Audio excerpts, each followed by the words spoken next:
Hey, everybody. Thanks for listening to the Marriage is Tougher Than Woodpecker Lips podcast.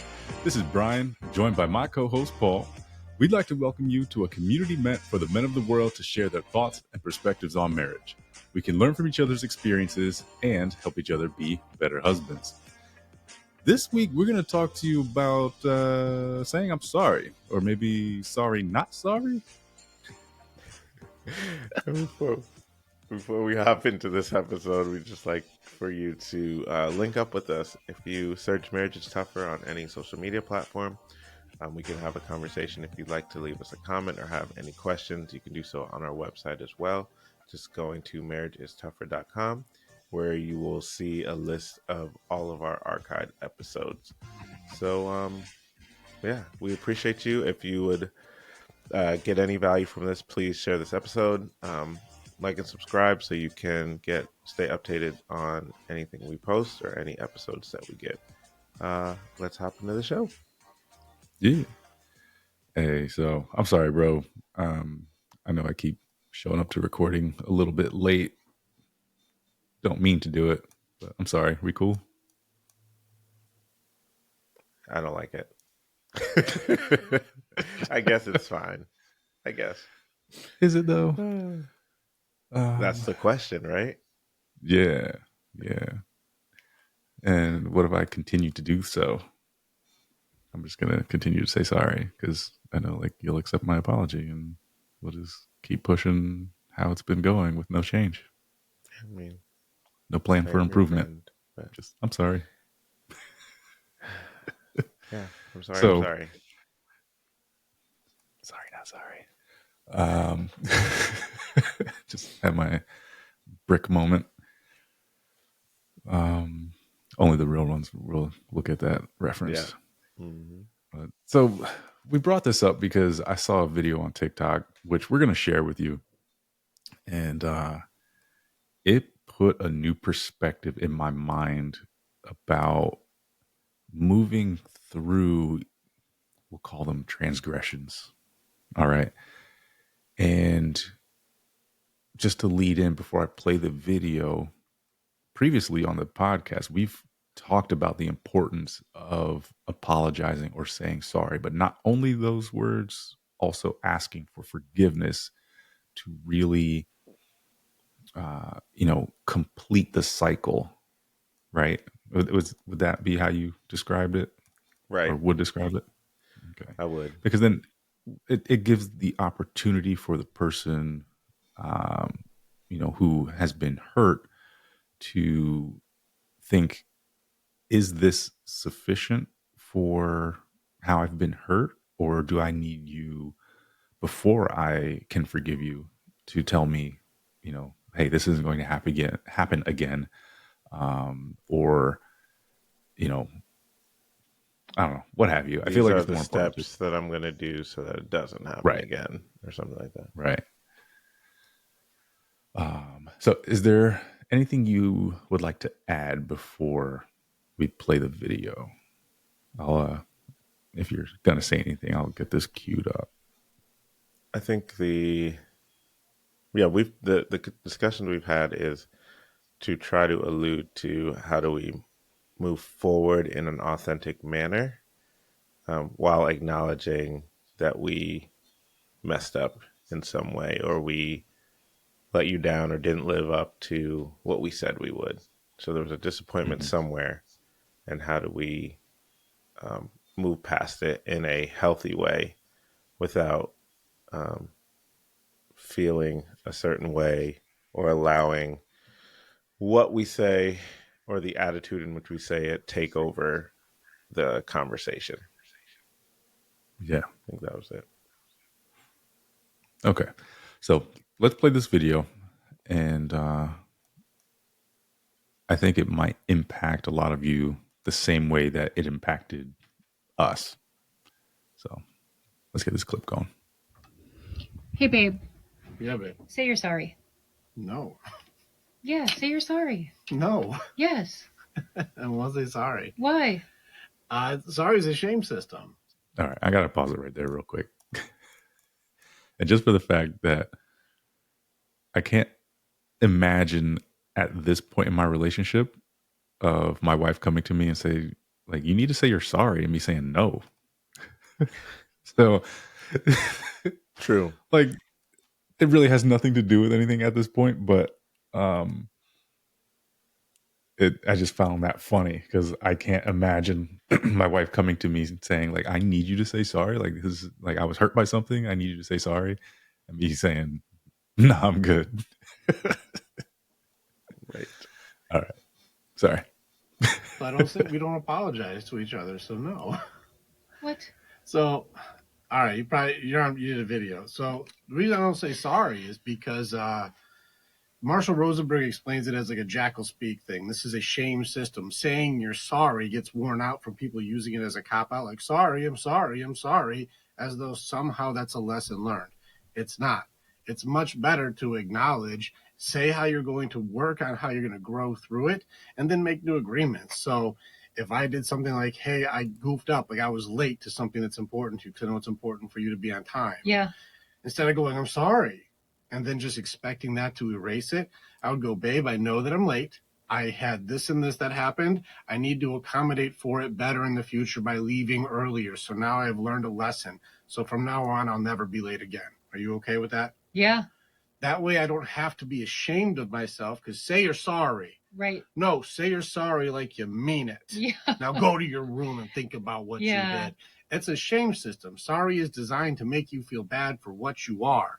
You don't have to do that. Now, a sincere apology is still appreciated, and make sure you're deliberate. But I don't say sorry, because the whole point of something that's a mistake is to learn from it.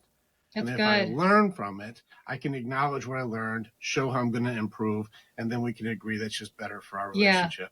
Agreed. I also So, don't like saying it like that either. Say you're sorry. I hate. Yeah, there's a little bit of my life. First thoughts. That was articulated so well. That is, in essence, what we're trying to teach and live out, especially for my daughter, is to think about how your actions impacted someone else, and how can you show that you acknowledge that it impacted them negatively, and how will you build from this place, right? Basically, how you will show that you will not do it again, or try not to do it again, or whatever. So I think the words were, that gives language to something that we've been trying to teach since she could speak. So, Yeah. and I think it's something that helps, obviously, adult relationships as well, because you get to focus on the issue at hand, not a person, right? Like, not demeaning a person that, caused the disappointment, and not coming from a place of it. I think what it does, it removes that. There's almost a power dynamic when that happens, because especially for people that self-shame really hard, because then you can, because sometimes we that do that, we allow kind of abuse to get or we expect some type of retribution to happen. So we'll take whatever the offendee gives because we offended them, because we think we deserve that because we offended them. But in the strong theme of things, or scheme of things, it was just a mistake.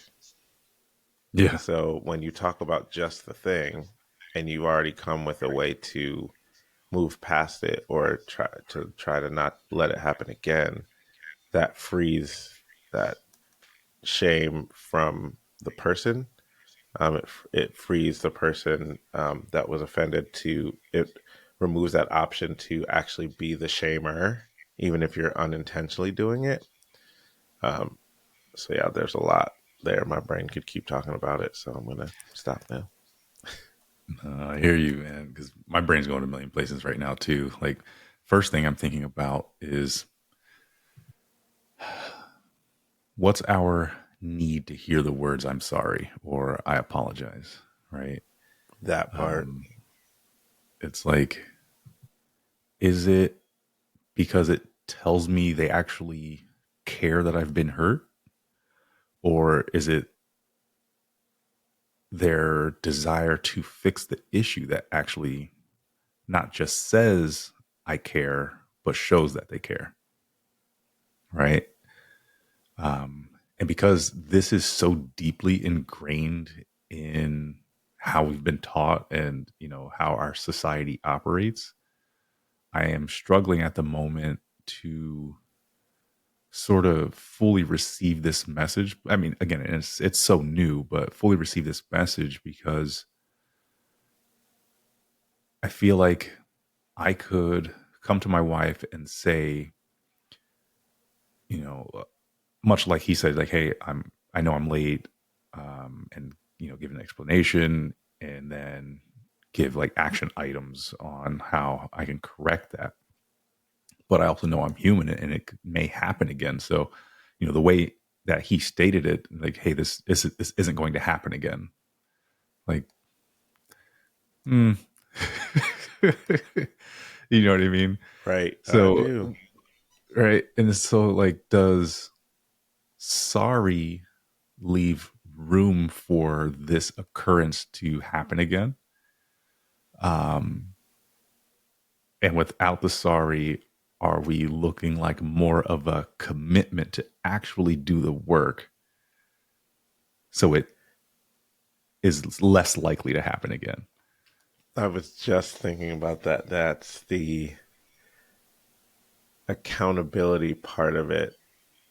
Meaning, like, once I say that I'm stepping on this path and this won't happen again, I now give I now give someone the ability to give an account of how that's going, right? Mm-hmm. That's, hey, you said you were going to do better on leaving early. How did, but you're late again. So how's that working? Like, do we need to Right. change your philosophy? It's almost like I have to really mean what I say when I say that.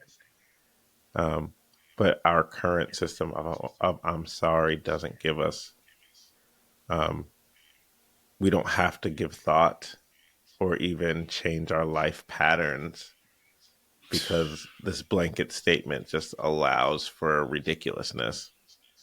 As I'm Yeah. really sitting here thinking about it, it's like, man, that's nuts.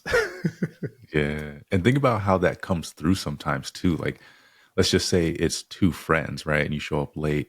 Like, "Oh my goodness, I'm so sorry." And they're like laughing as they're saying sorry. Like, Mhm. this is me, Right? right? Like, you expected this. I'm sorry.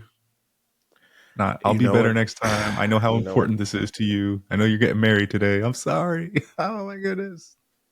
I'm crazy. That it takes away uh the intent, right? Because people are always say, I didn't mean to. Yeah. I didn't mean to. You didn't Right. mean to But what? You didn't mean to be late or you didn't mean to be on time?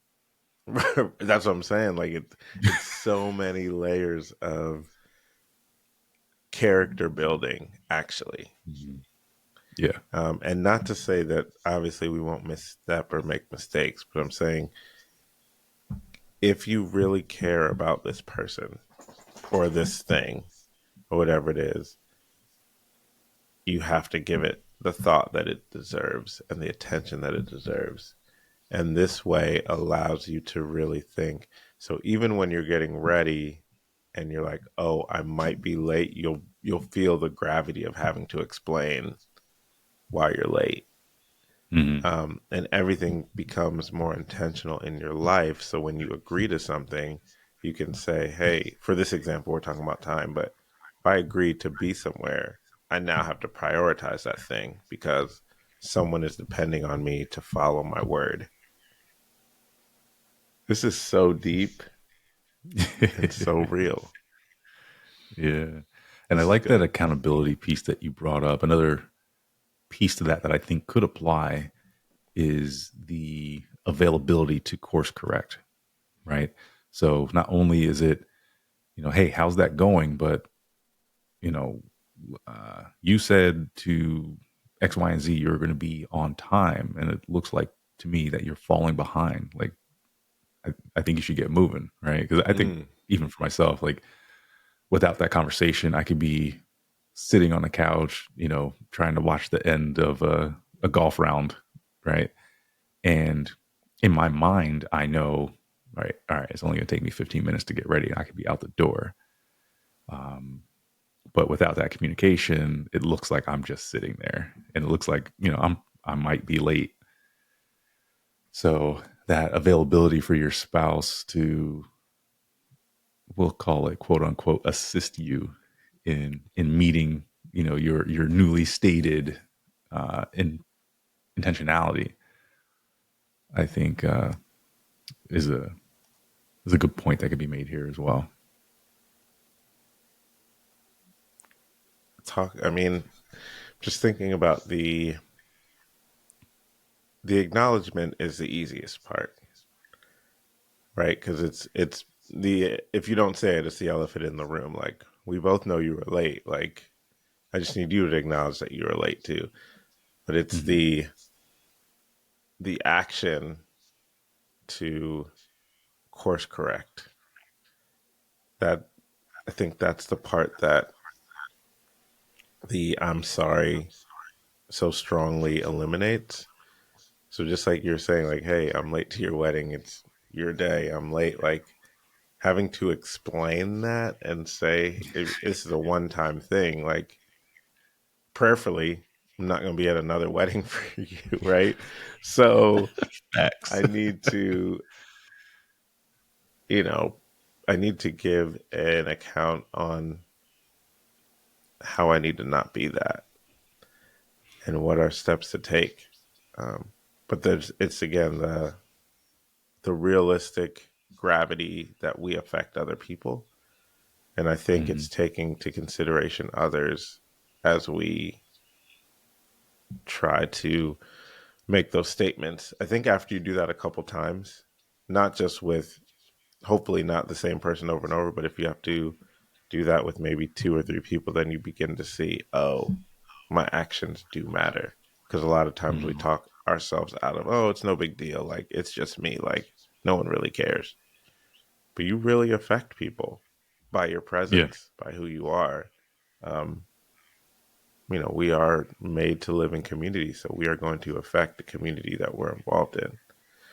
So I think just that piece, I'm going to probably come back to it this whole episode. It's just, man, just being real, the gravity of the situation, and really being able Yeah. to acknowledge that and how that would help me for sure. Um, Communicate things better, just like you said, just like, hey, babe, like, well, two things could happen in what you gave with that golf analogy, right? You could just get ready and then be sitting on the couch,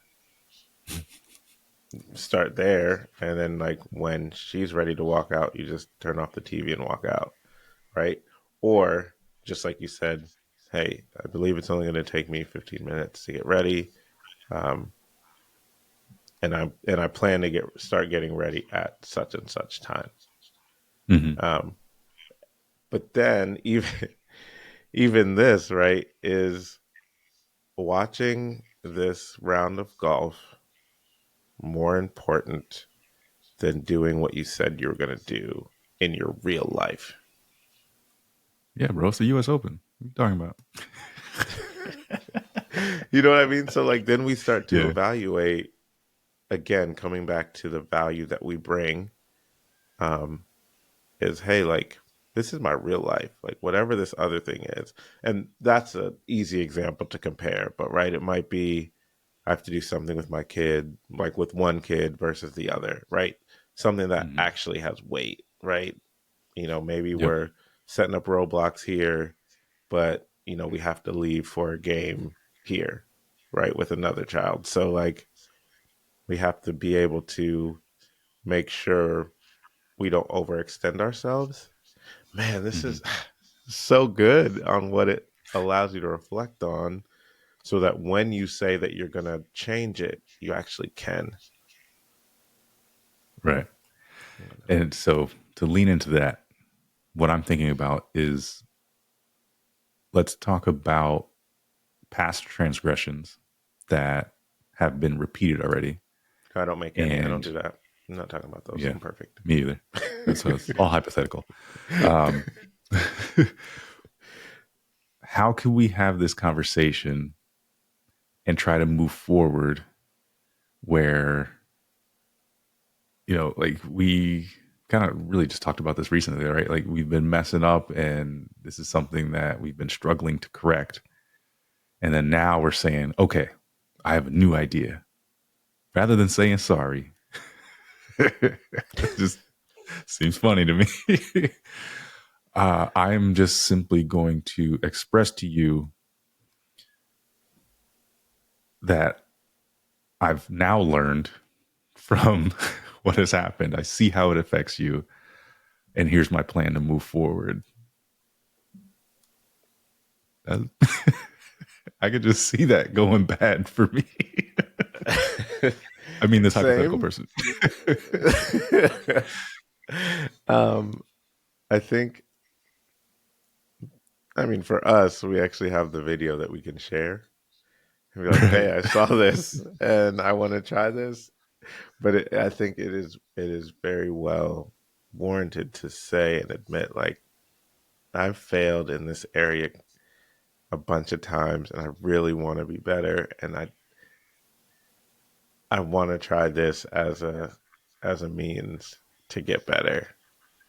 Um, I can't say that it will go as I want it to when I bring Right. this up because I'm immediately thinking of something that I suck at. And so, and eventually do. And I'm like, I don't know if this is going to go over well. I think Yeah. it's worth a shot. I think we have to present that we're thinking, even if we're not actively being better, we have to present like ways like this is on our mind and I want to be better. Like in my mind, I want to be, and I have to figure out how my body follows my mind in this.